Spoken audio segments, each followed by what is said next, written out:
hindi na nila alam ang ginagawa nila.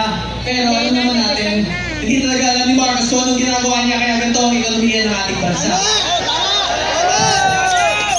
Lahat tayo sumuporta noon. Lahat tayo binigyan natin siya ng pagkakataon na baguhin ang ginawa ng pamilya niya, ang legacy ng ama niya, ang Marcos legacy.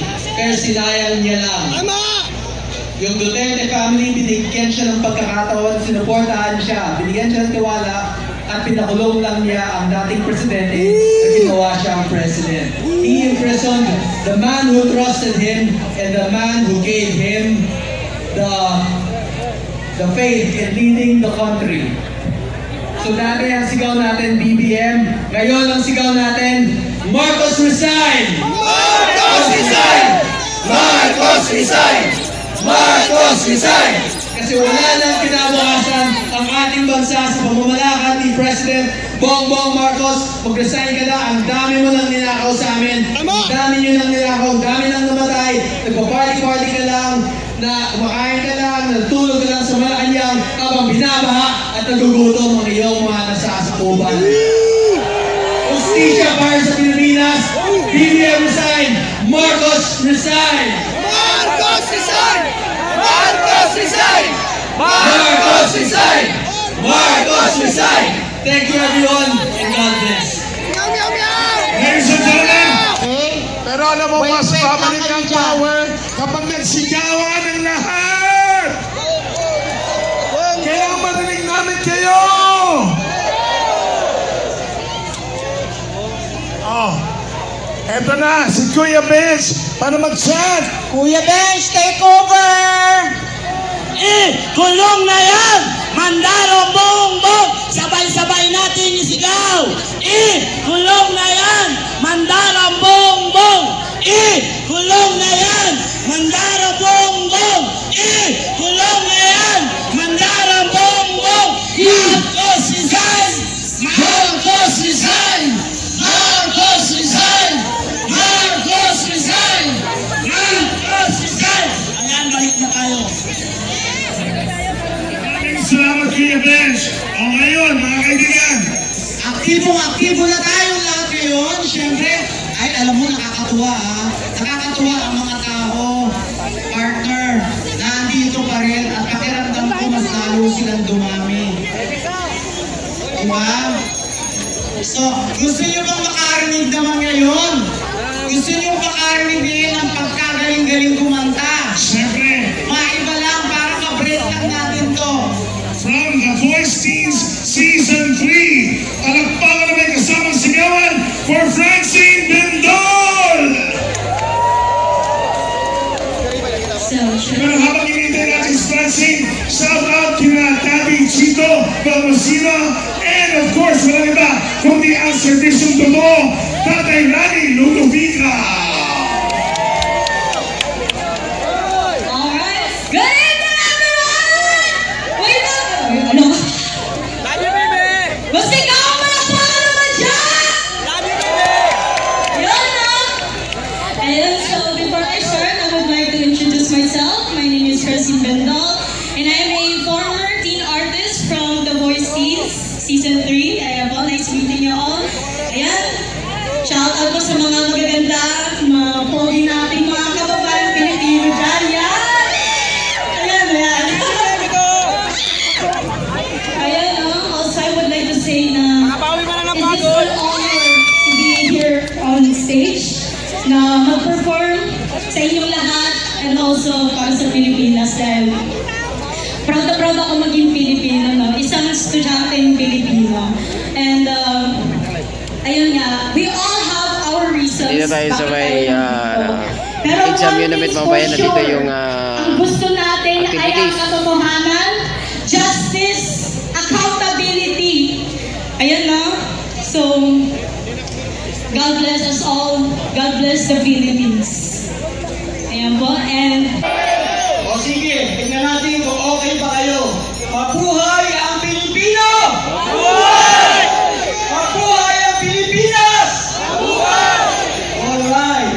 Mabuhay ang Pilipino! Maraming buhayo! Ano ko sa inyo? Tanga ba ang Pilipino? Hindi! Hindi ko matinig. Tanga ba ang Pilipino? Pipi ba ang Pilipino? Tama yan. Sapagkat unang-una sasabihin ko sa inyo, tinatakot nila ang mga gustong magsalita. Tinatakot nila ang mga gustong lumaban. Kinakasuhan nila yung mga lumalaban para sa taong bayan, pero yung mga dapat kasuhan, kinakalong nila.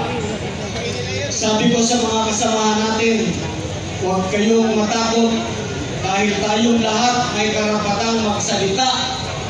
Lahat tayo may karapatang lumaban. Lahat tayo may karapatang manindigan. Bakit tayo nandito? Para sa katotohanan, para sa pananagutan.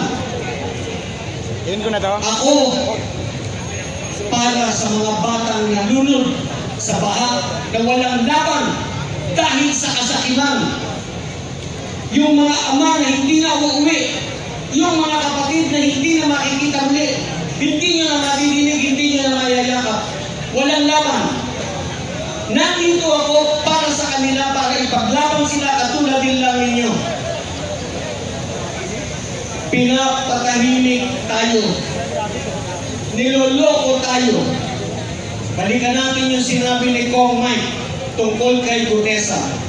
Ngayong si Gutesa ay mayroon ng bagong salaysay. Wala na bang silbi ang una niyang salaysay? Pabisa pa po iyon. Hindi po yun nagbago. Kung ano yung una niyang sinabi, yun pa rin yun. Lalo na sinibundahan siya ni Saldico.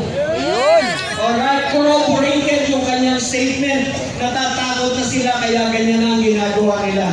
Ngayon, kaya sila dribble ng dribble para magawa nila yung pagtatakip na gusto nilang gawin. Bakit dribble? Merong pagdinig sa Senado. Merong pagdinig sa ICI.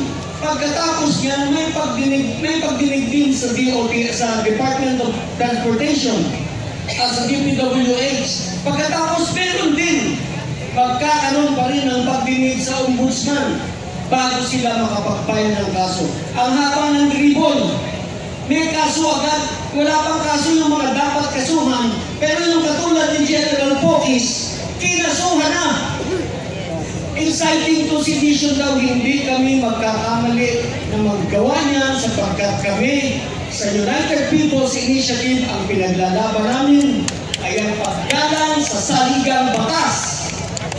Ang pagsunod sa saligang batas at pagtatanggol sa saligang batas. Kaya hindi kami magkakamali na tawagin kayo at hikayatin kayo na tayo ay mag-overthrow ng gobyerno ito. Pwede natin sabihin, Marcos, Marcos, Marcos, yan, pwede natin sabihin yan, pero hindi natin pwedeng sabihin, tara sa Malacanang, ibain natin yung bako na pasokin natin yung loob, yun inciting, pero hindi natin gagawin yun.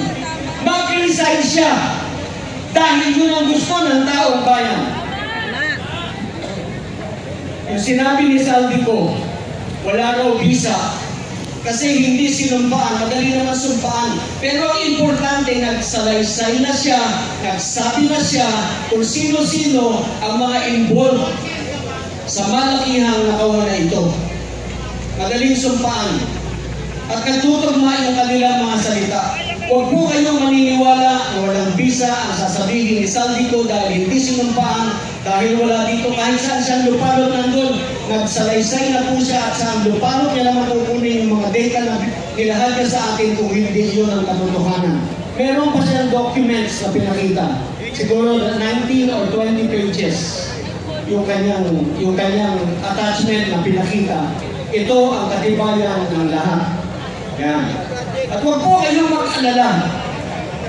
Darating at darating ang araw, maglalahad pa po kami sa inyo ng mga susunod na mga testigo na magsasabi, magsisiwalat ng katotohanan sapagkat ang gusto natin, ang kinabukasan ng ating mga anak, ng ating mga apo. Kaya tayo po manatiling gising, manatiling pukaw ang damdamin. Huwag po tayong mawawala ng pag-asa. huwag tayong susuko. Tuloy-tuloy naman po ang laban para sa pananagutan. Magandang gabi po!